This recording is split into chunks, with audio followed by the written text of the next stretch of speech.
세상은 잠시도 쉬지 않고 바쁘게 돌아갑니다. 하지만 시간이 멈추어 흐르는 곳도 있습니다. 바로 경복궁입니다. 우리에게 존재 이상의 의미를 지니는 곳.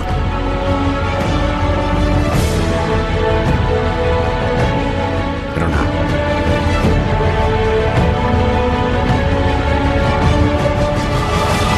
지금 우리가 보고 있는 경복궁은 예전의 모습 그대로가 아닙니다.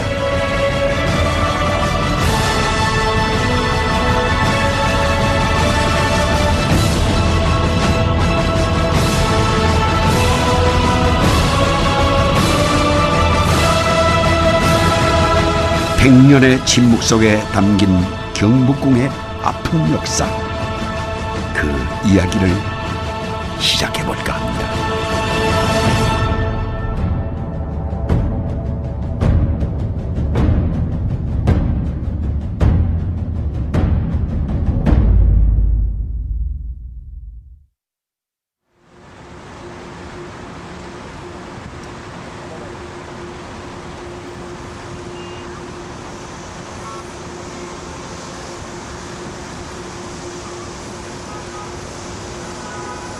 지난 10월 30일 경복궁에서 첩종이라는 행사가 열렸습니다.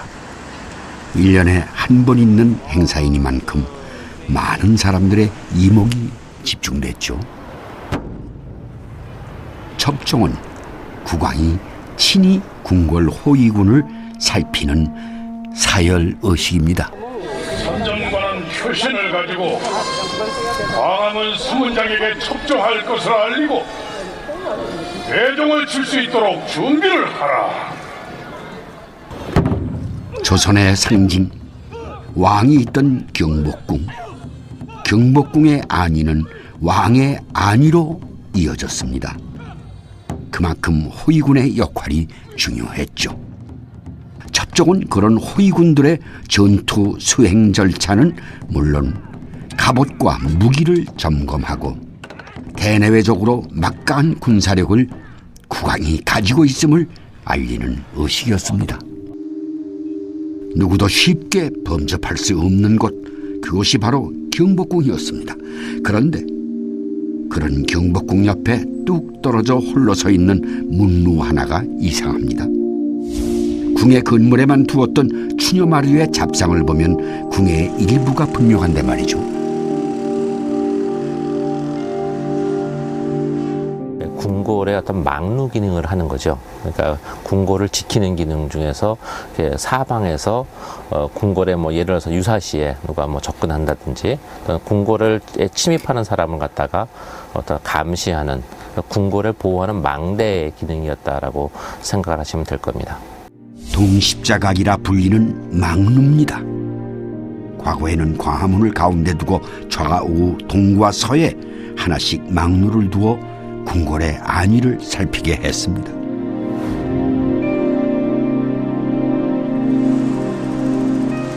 국립중앙박물관이 들어서 있는 경복궁의 서남쪽 모서리에 서십자각이 있었다는 이야기입니다. 그러나 아무리 둘러봐도 동십자각과 똑같은 망루가 서 있었다고 짐작할 만한 단서는 전혀 남아있지 않습니다.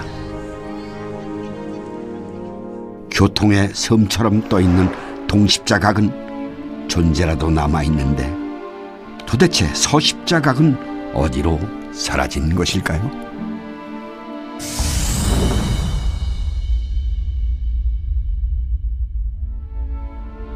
교통의 요충지인 세종로는 조선시대의 고래각사라고 부르는 여러 행정관청이 있던 곳이었습니다. 그리고 근대 교통수단의 대명사인 전차가 처음 등장한 곳이기도 하죠. 1917년의 일입니다. 총독부 신축공사장에 필요한 벽돌과 자갈, 대리석과 같은 건설 자재들을 실어 나르기 위한 화물전차가 그 주인공이었습니다. 처음에는 광화문의 월대 위를 거쳐 좌측 홍해문으로 이어진 선로를 따라 지나다녔습니다. 그 이듬해 해인 1918년 6월 13일에는 지금의 광화문 사거리에서 광화문 정문 월대 앞쪽까지 화물차가 아닌 객차가 운행되기 시작했죠. 하지만 1923년 이후 전차의 행보는 경복궁의 순환을 예고하게 됩니다. 23년에 부업공진회의 출구가 영추문으로 결정이 되는데, 영추문에서 나온 관람객들이 이제 집으로 돌아가는 교통편을 마련하기 위해서 전차를 연장하게 되고, 그 전차의 회전 방향 확보를 위해서 서십자각이 철거가 되게 됩니다. 1923년 일제는 신민 통치의 업적을 자랑하는 박람회를 개최하기로 합니다. 개최지는 경복궁이었습니다. 대규모 행사인 만큼 경복궁까지의 운송수단이 필요했죠. 결국 영추문까지 전차 선로 연장을 결정짓게 됩니다. 하지만 영추문으로 가기 위해서는 궁궐의 서남쪽 모서리 부분, 즉 서십자각이 있는 곳으로 지나가야 하는 것이 문제였습니다. 말하자면 전차의 선로는 곡선으로 운행되어야 하는데 직각 형태의 서십자각 모서리 부분을 전차가 다닐 수 없다는 거죠. 결국 서십자각을 헐어내기로 결정합니다. 이 사진의 경우가 전차 노선을 설치하기 위해서 영추문과 서십자각 사이에 궁장이 회철되는 모습이고, 이것이 이제 현재 보이는 서십자각의 모습이 서십자각의 마지막 모습이라고 생각하시면 됩니다. 영추문까지가 1923년까지 전차가 처음 개설됐다고 하면은, 그 다음에 경복궁의 북쪽의 자락 일부에 총독부 관사를 짓게 되는데, 그 총독부 관사와 그 사람들의 어떤 교통 편의를 위해서 1929년경에는 영추문까지 뚫렸던 전차 노선이 더 북쪽으로 확장되게 됩니다.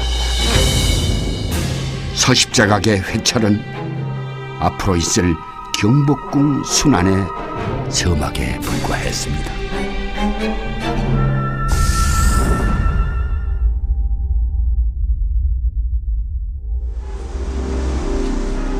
무시로 지나가는 차와 사람을 말없이 지켜보는 광화문은 경복궁의 정문입니다.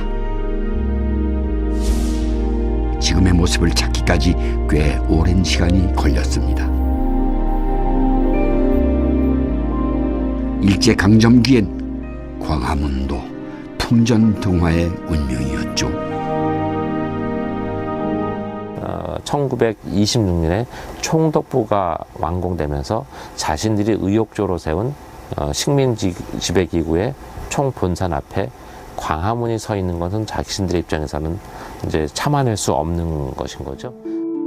조선 총독부를 가로막고 있다는 이유로 철거 위기에 놓이게 된 것입니다. 그때 일본의 동양대학교 교수인 야나기 무네요시는 조선 총독부의 불합리성을 공격했습니다. 광화문이여, 광화문이여, 너의 목숨이 이제 경각에 달려있다. 네가 일찍이 이 세상에 있었다는 기억이 차가운 망각 속에 묻혀버리려 하고 있다. 어쩌면 좋단 말이냐. 광화문이여, 사랑하는 벗이여, 길이 아닌 죽음에 몰리는 것이 참으로 통분하겠구나. 결국 국내외 거센 반발의 여론이 일제의 철거 계획을 바꾸었고 광화문에 자리만 옮기는 것으로 일단락됩니다. 오랜 건물은 그 자체로서의 가치를 지니기도 하지만 그 속에는 역사와 사람의 욕망이 녹아 있습니다. 조선 왕조의 영고 성세를 지켜보던 광화문에도 고스란히 남아있죠. 1968년 어렵게 제자리를 찾아온 광화문의 자리는 본래의 자리가 아니었습니다.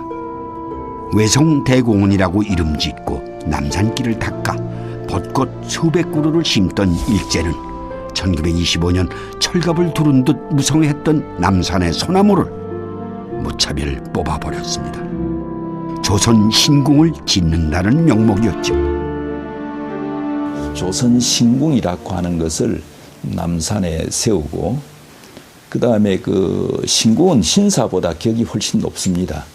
높은데 거기에다가 한국 강점의 참 우리 측으로 봐서는 원흉이라 할 수 있는 명치 천왕과, 그 다음에 자기들의 국조신으로 받드는 아마데라스 오미카미, 이 두 신을 거기에다가 모셨습니다.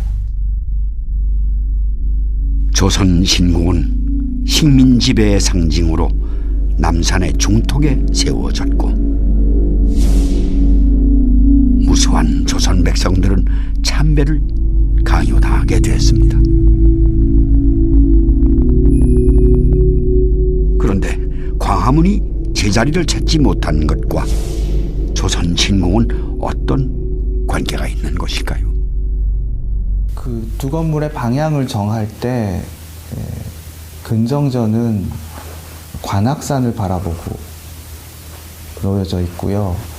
그다음에 그 구총독부 청사는 남산에 있는 남산 신궁을 바라보고 만들어졌습니다.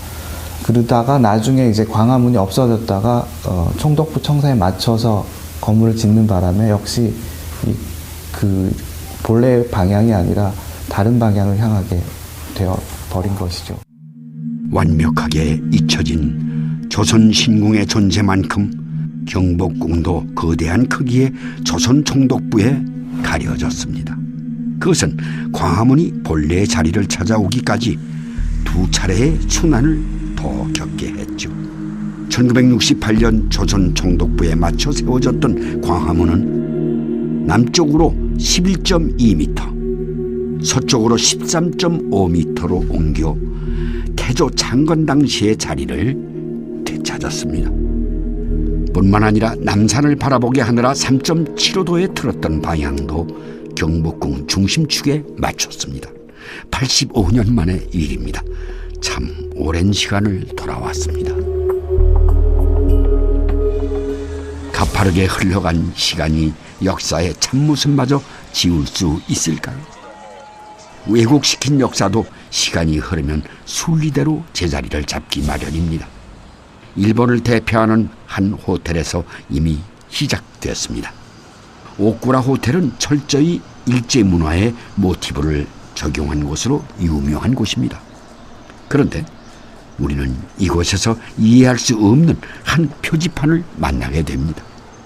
바로 자선당 기단석이 호텔 정원에 있었다는 안내문이죠.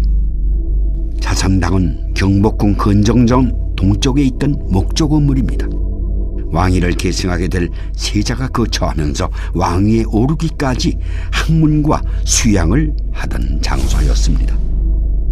그런 자선당이 언제부터 어떤 이유로 일제에 있게 된 것일까요? 그 이유는 지워지지 않는 역사의 증거, 바로 오꾸라 재단이 조선 총독부에 보낸 편지에 잘 남아 있습니다. 1918년 오꾸라 재단은 자선당과 함께 조선의 고건축을 연구하겠다는 명목으로 조선의 유서 깊은 석탑을 부탁합니다. 이미 1918년 전에 도쿄에 있었고 오꾸라 재단의 소유였다는 이야기죠. 오꾸라 기치하에 현재 오꾸라 호텔의 창업주는 자선당에 조선관이라는 이름을 붙이고 조선 문화재를 전시하는 박물관으로 썼습니다. 그러나 1923년 관동 대지진으로 자선당은 가버렸고 기단석만 남아 오꾸라 호텔의 정원에 버려졌습니다. 영원히 잊히는 듯 했죠. 나라를 잃은 한은 한 조각의 돌에도 서리는 것일까? 80년간 침묵했던 자선당은 순리대로 고국으로 돌아왔지만 화상을 인한 상처로 인해 끝내 제자리를 찾지 못하고 건청궁 옆 녹산의 한쪽에서 고단한 세월을 이겨내고 있습니다.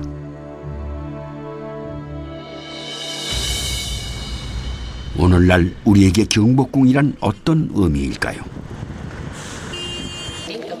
불과 100여 년 전만 해도 궁이란 함부로 드나들 수 없는 경외와 금기가 있던 위험의 대상이었는데 말이죠. 이런 관념이 깨진 지는 참 오래됐습니다. 표를 사서 관람해야 하는 역사 박물관 같아진 거죠.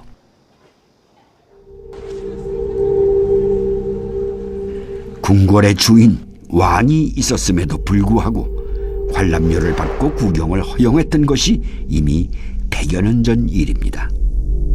뿐만 아니라 경외의 대상이던 경복궁이 일반인들에게 공개되었을 땐 이미 구중궁궐이란 말이 무색할 만큼 궁궐 전각이 절반 이상 사라진 후였습니다. 10년대 초기죠. 이때 경복궁을 철저히 이 회철시키는 것이 좋겠다. 아마 나름대로 결정이 되었거든요. 그래서 경복궁 내에 한 4천여 칸에 해당되는 건물들을 이설 또는 팔아버리는 걸로 그렇게 되었습니다. 일본은 1914년 시정 5주년 기념 조선물산공진회를 경복궁에서 개최합니다.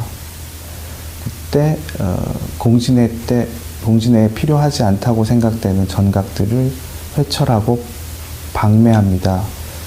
그래서 남산장이라고 하는 일본의 요리집이 비현각을 구입했고요. 화월별장이라는 역시 요리집이 홍문관을 구입하게 됩니다. 그래서 그 경복궁의 전각을 뜯어다가 자신들의 건물로 사용하게 됩니다. 한 나라의 궁궐은 물리적인 공간이 아닙니다. 역사와 사회, 사람의 집합체죠.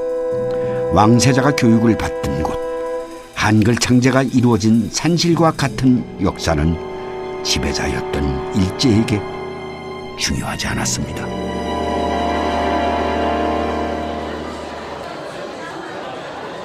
(2012년) 현재 남산에서 내려다보는 서울은 100여 년 전 치욕의 흔적을 찾아보기 힘듭니다. 하지만 알고 보면 보이는 것도 있습니다. 바로 장춘단처럼 말이죠.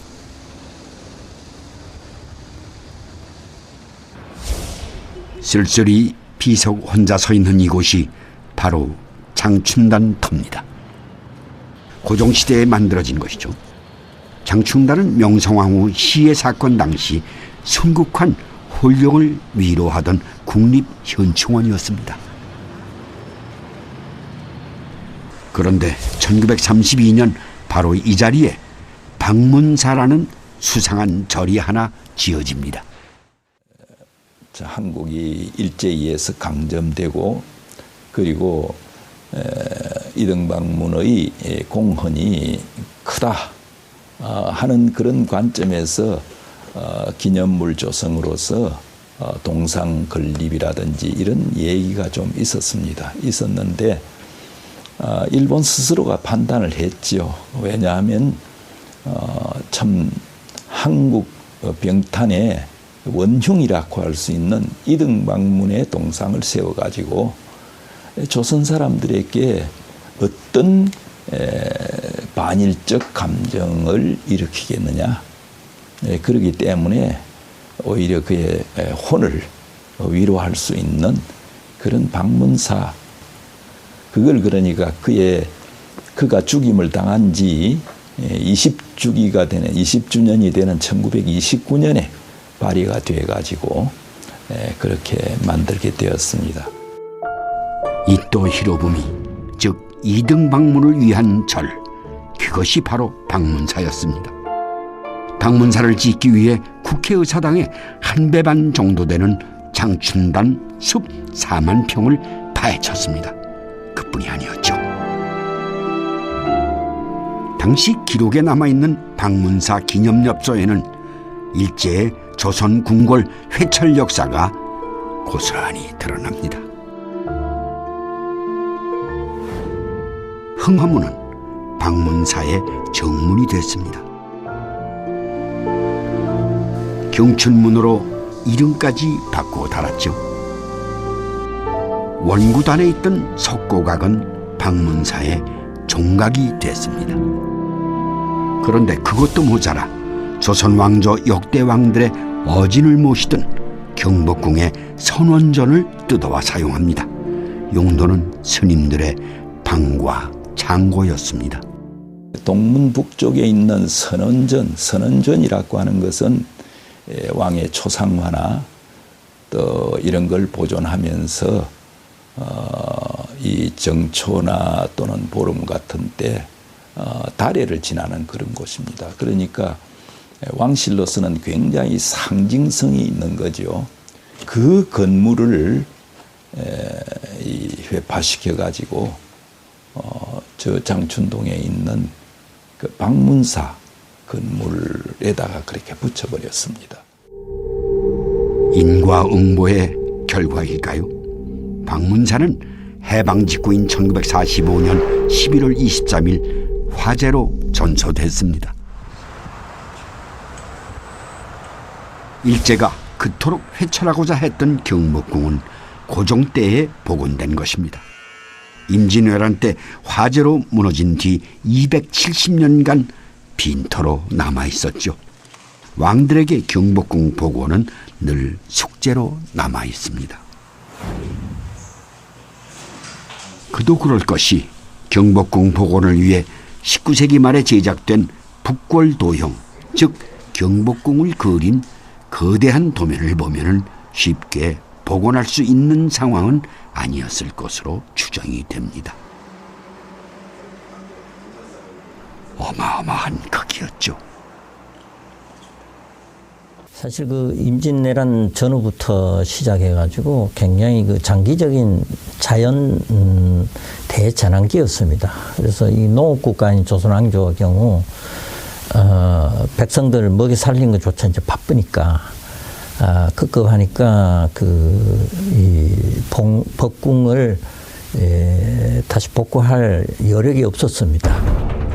고종이 즉위한 뒤 흥선대원군은 왕권 강화를 위한 명목으로 총 7,225칸의 대규모 중건 계획을 추진하게 됩니다.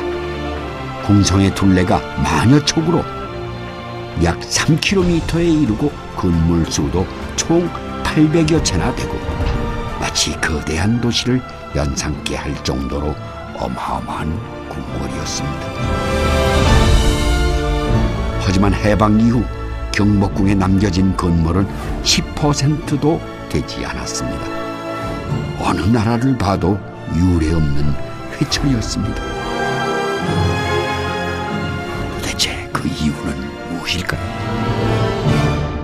이건 철저하게 조선 왕실을 부정할 뿐만 아니라 경복궁이 갖는 조선의 상징성 이것 자체를 철저하게 회파함으로써 더 이상 조선이 제기할 수 없도록 한다는 그런 의미가 있지 않았을까.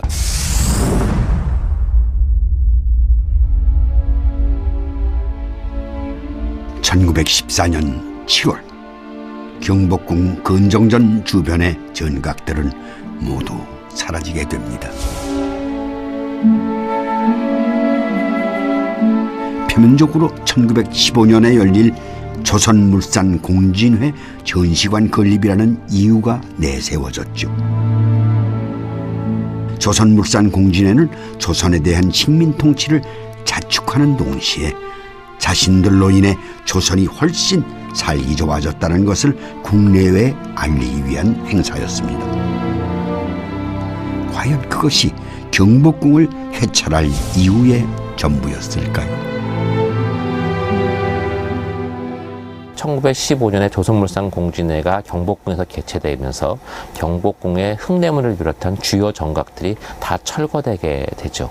물론 그 배경에는 조선물산 공진회를 개최하기 직전에 이미 총독부 신청사를 그곳에 짓겠다라는 계획이 서 있었고, 어차피 철거될 경복궁의 정각이라면 그 철거될 공간을 공진회를 위한 전시회 공간, 전람회 공간을 사용하겠다라는 그 전략이 숨어 있었던 겁니다. 이런 전통이 있습니다. 이들이 앞에 지배자의 권위를 회찰하나 그게 명치유신 때도 똑같았어요.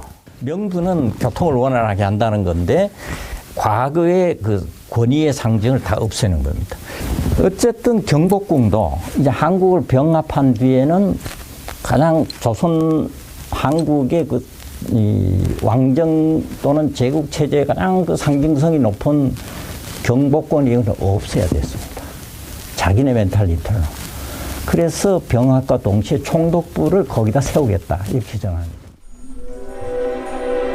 조선을 영원히 통치하기 위해 만든 조선 총독부가 이유였습니다. 한일 병합이 이루어진 직후부터 일제는 이미 경복궁을 총독부 청사 건립부지로 점찍어두고 있었던 겁니다. 경복궁의 전각들이 눈에 가실 수밖에 없었죠. 결국 그들은 장장 11년이라는 시간을 들여 조선 총독부 공사를 하게 되는 첫 삽을 경복궁 건정전 앞에서 뜨게 됩니다. 그제야 경복궁을 철저하게 회철시킨 본심이 드러나게 된 겁니다. 착공 결정은 16년이었습니다. 착공식을 하죠. 일본식 소위 이 지진에 그 진정시키는 세레모니를 해서 그 착공식을 한 겁니다. 그러니까 박람회 이 조선 통치의 그 아주 성과를 과시하는 그런 그 박람회 한번 열면서 건물을 이미 드러내고 그리고 16년에 이제 초착공식을 하는 이런 순서를 밟죠. 대단히 계획적이었습니다. 예. 조선 총독부가 들어서게 되는 곳은 다름 아닌 조선 왕실의 권위를 상징하는 건정전 앞들이었습니다.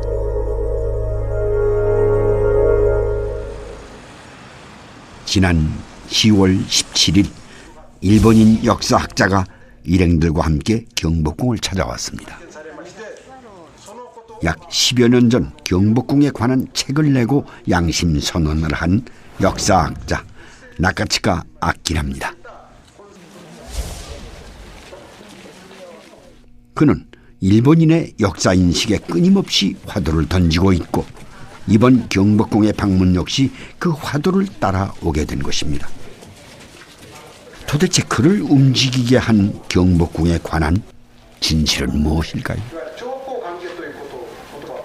要するにその国王を虜にして日本の言うことを聞かせるというそのために王宮占領をやった目的はただそれだけですね。 일제는 청일전쟁을 빌미로 한반도를 드나들면서 철저한 계획하에 경복궁을 점령하게 됩니다. 그러나 훗날 그들은 우발적이었다고 부인하게 되죠. 과연 사실일까요? 全部書いてます。それは参謀本部のその草案の中にも詳しく書いてあるし、国王を虜にするというのはね、その草案の中にも決定草案という本になって写真になっているあそこには書いてませんけど、その前の第三草案には国王を虜にすると書いてあるね。今まで、全然あったこともないようなその朝鮮王宮に対する威嚇的運動というその一連のかなり長い記録がありまして、でそれで読んでみるとその朝鮮系譜級の詳細なその占領記録だったんですね。 그런데 청과의 전쟁을 앞둔 일제가 고종을 포로로 만드는 무리수를 둔 이유는 무엇이었을까요? 이게 목적이 따로 있었습니다. 한반도에 1880년대에 그 근대화 사업으로 전신선이 다 깔려 있었습니다. 의주, 서울, 인천 간의 그 서로 전신선. 그게 1885년에 이미 됩니다. 그러면 한반도 시설되어 있는 이 전신선을 장악하는 것이 군사작전에서 얼마나 중요해요. 그 시설 사용권을 장악하기 위해서 전쟁 일으키기 이틀 전에 경복궁을 들어갑니다. 이게 대대병력이 들어갑니다. 나머지 병력은 전부 서울 도성을 둘러싸고 있고 이 지휘권이 국왕에게 있으니까 국왕을 포로로 감금을 시키기 위해서 들어간 거예요. 침략자로서의 모습을 여실히 드러낸 겁니다. 결국 일제는 조선의 전기와 통신을 이용해 청일전쟁에서 승리하게 되자 다시 조선으로 눈을 돌리게 됩니다. 청일정쟁을 위해 뺏어간 전신선 관리권을 유지해야겠다는 것이었습니다. 전신선 관리권은 자기네가 쥐어야겠다. 계속. 1개 대대 이상의 병력을 한 번 더 주둔시키겠다는 거예요. 그런데 그것이 한국 조정에 통고되지요. 고종이 무슨 소리냐. 전쟁 우리 땅에서 벌어져서 입은 피해가 얼마나 큰데 일본군 잔류는 절대로 허용할 수 없다. 전면 철수하라 이렇게 2번, 3번 그래요. 그래서 일본 군부에서 생각해낸 게 비상사태를 만들어야겠다.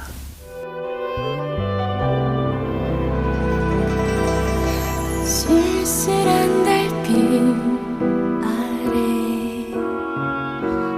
비상사태란 외교적으로 러시아를 동원하여 일제를 조선에서 축출하고자 했던 명성황후를 무너뜨리기 위한 음모였습니다.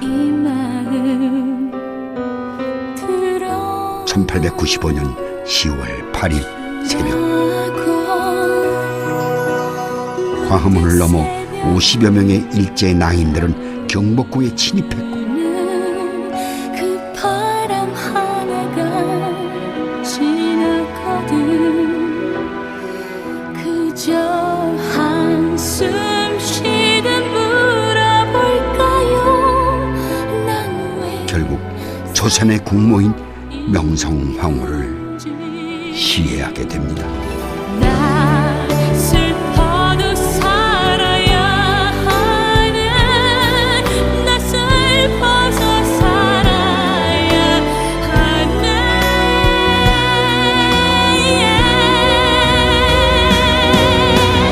이 삶이 다 하고 나야 알 텐데 내가 이 세상을 다녀간 그 이유 나가고 기억하는 이 내 슬픔까지도 사랑하길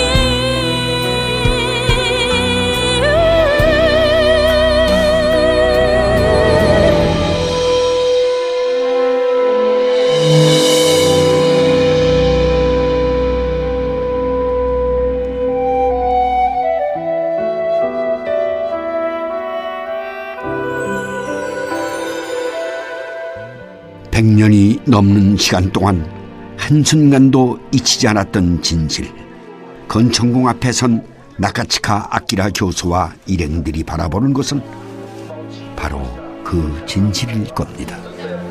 中塚先生の紹介してくださった図書の中で「ミンター殺」っていう本があってで本のタイトルに惹かれて買ったんですけど中見てみて私は1950年生まれなんだけどやっぱり全然そういうことを知らなかった、まだまだ知らないことがいっぱいあってちょっとやっぱショックで一つ一つ現場を見て、また伝えていきたいと思いますけどね。でこの事実はやっぱり日本人先ほどの説明やったら知らされてないし嘘で騙されてるし日本人がでそのことをしっかりと知らせてそして多くの人がそのことを知らせいまだにあのことについて謝罪をしてないということも含めてやっぱり日本人が知る必要があると。未来のための僕とですね辛い過去を教訓にして 역사적 사실 앞에 마주서 진실을 보는 것 그리고 인정하는 것 나카치카 교수가 일본인의 역사 인식에 끊임없는 화두를 던지는 이유입니다. 韓国の方というよりも、日本人にしっかりしないといけないと思うのは、そういうその王宮占領も含めてそうですけど、王宮占領とか、それから王妃の殺害だとか、そういうことについて、日本人はほとんど知らないんですね。知らないということは、政府が隠してきたということが、一番大きな原因ですけれども、結局明治その日清戦争の場合でもその戦史を偽造して本当のことは隠したわけでしょ。 손바닥으로 하늘을 가릴 수 있을까요? 한일 병합이 시작되고 일제는 제일 먼저 경복궁을 회찰하기 시작합니다. 그 중에서도 자신들의 범행 자취가 남아있는 건청궁을 제일 먼저 회찰하죠. 그리고 경복궁의 건정전 앞에 조선 총독부를 짓는 일에 몰두했습니다. 경복궁의 희생은 처절했죠. 조선 총독부 건물을 지을 때 이건 절대로 일본 돈 가져오지 않았을 겁니다. 그래서 그 회찰한 것도 일종의 팔아서 수익으로 잡은 거 아닌가 그렇게 생각이 돼요. 그러니까 참 너무 놀랍죠. 예. 총독부를 짓기 위해 돈이 필요했던 일제는 회찰한 경복궁의 전각을 팔아 비용으로 충당했던 겁니다. 경복궁의 눈물 위에 지어진 조선 총독부는 1927년 드디어 그 모습을 드러냅니다. 크기는 건정전을 위협할 만큼 웅장했고 화려했습니다. 그런데 왜 하필 건정전 앞을 총독부의 자리로 정했던 것일까요? 병합이 전 단계로 보호정치하면서 통감부를 두었지 않습니까? 이거는 남산 밑에 있었단 말이죠. 이건 사실은 그 일본 공사관, 주한 공사관 자리에서 조금 위쪽으로 올라가서 통감부를 지은 거죠. 그는 이 서울로 봐서도 중심이 아니죠. 그래서 신영토의 중심지에 총독부를 세우겠다. 이렇게 해서 병합 후에 그 총독부 자리 잡기가 검토됐고요.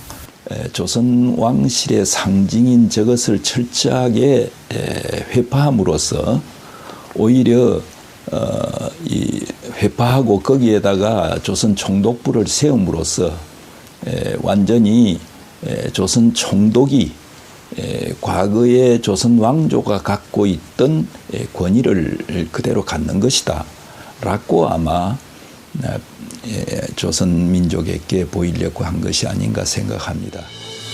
건정전은 경복궁에서도 가장 웅장하고 중심이 되는 건물입니다. 부지런하게 정치하라는 뜻을 가진 건정전은 왕의 즉위식과 과거시험, 사신접대 등 정치 공간이자 외교의 공간이었죠.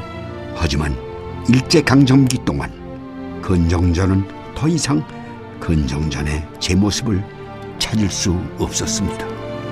1910년 8월 29일 건정전 앞에 일장기가 개항되면서부터 일제강점기가 시작되었고 일제의 목적에 의해 사용되기 시작합니다.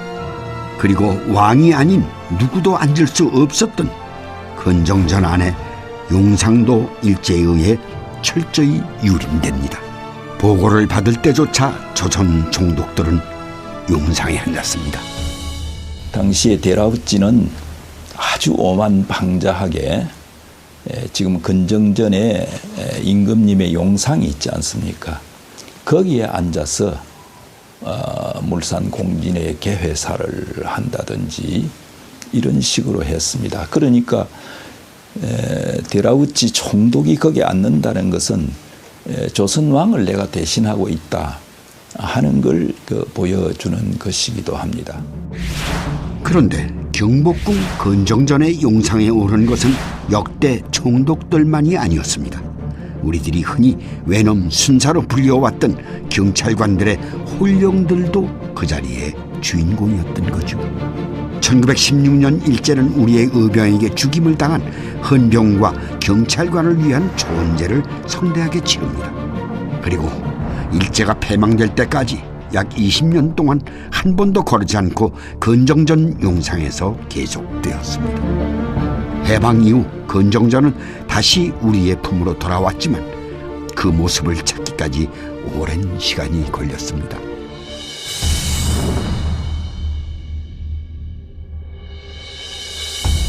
궁의 후원이라고 하면 일반적으로 장덕궁의 후원을 떠올리지만 경복궁에도 크고 넓은 후원이 버젓하게 자리하고 있었습니다. 지금의 청와대 자리가 그곳입니다. 경복궁 후원에는 육문단과 육무당이라는 전각이 있었죠. 다행스럽게도 궁을 벗어나 유일하게 남아있는 전각들입니다.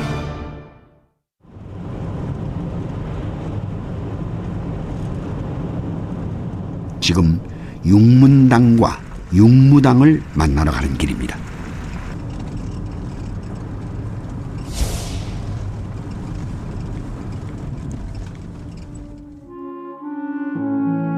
이것이 바로 육문당입니다. 육문당은 문과 시험을 시행하던 장소였죠. 그러나 지금은 한 종교단체의 박물관으로 사용되고 있습니다.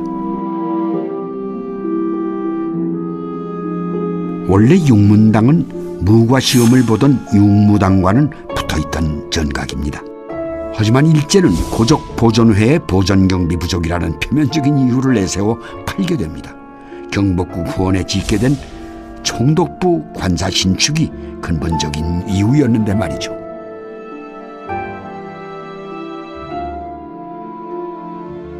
전라남도 영광, 참 멀리도 떠나왔습니다. 경복궁을 나오면서 육문당과 헤어진 육무당입니다. 한때 찻집으로 사용되었지만 지금은 방치되어 있는 상황입니다. 도대체 이 먼 곳까지 육문당과 육무당이 오게 된 이유는 무엇일까요?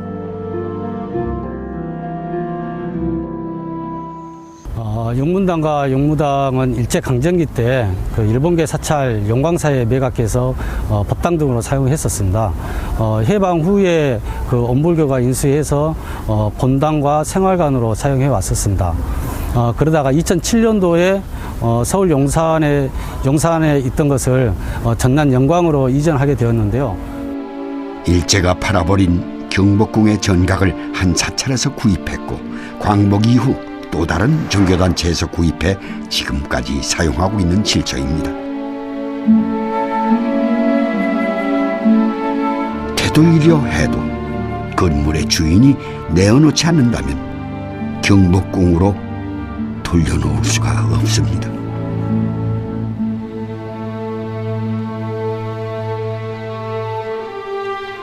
궁을 나와 다른 지역에 앉아있다 해도 경복궁은 경복궁이 아닐까요?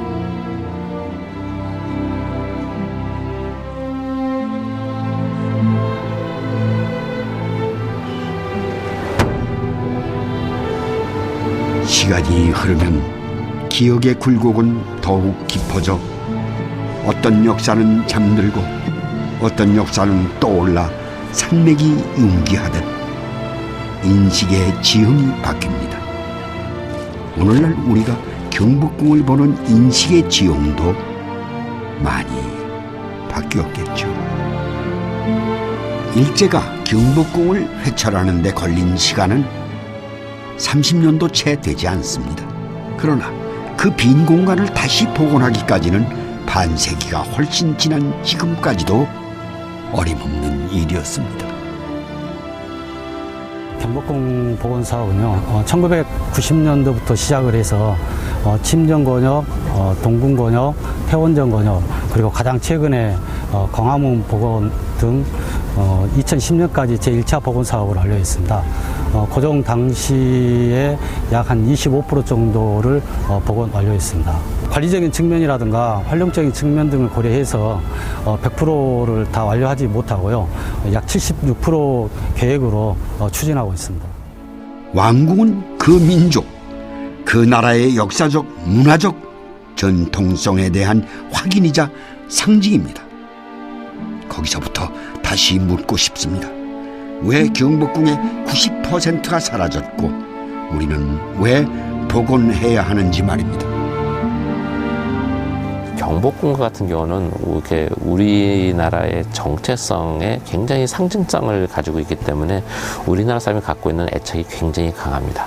그러다 보니까 그 일본 사람에 의해서, 일본인에 의해서 회철된 경복궁에 대해서 갖는 애정이 각별하고, 그 반대로 일본인에 대한 그런 아주 혹독한 그 비판이 우리가 항상 함께하죠.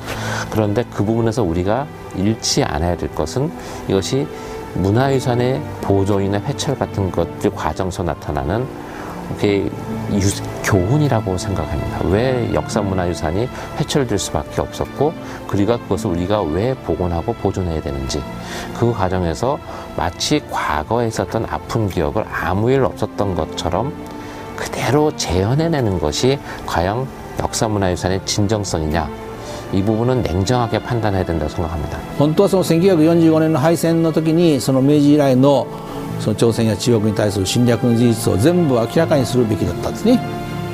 でそれをしなかったんですね。でそれをしないままに機会があれば教科書をまたもう一遍元に戻してというふうなことをずっとやってきたわけでしょ。だからその日本人は残念ながらその自分たちの3代ぐらい前、ひいじいさんぐらいの時の日本人が韓国で何をしたかというようなことについてほとんど知らないですね。だからそういうことをきちんと日本人がやらないと、日本政府がしないとダメなんですけど、そういうことをしないと韓国との未来志向のお付き合いということもなかなかできないと思いますね。 오늘은 또다시 과거가 되어 지나갑니다. 그리하여 시간은 흐르고 머지않은 때에 경복궁의 위엄을 다시 볼 수는 있겠죠. 하지만 온전한 위엄을 갖출 수 없는 경복궁 100년의 침묵 속에 담긴 이야기를 이제는 우리가 들어야 할 때가 아닐까요?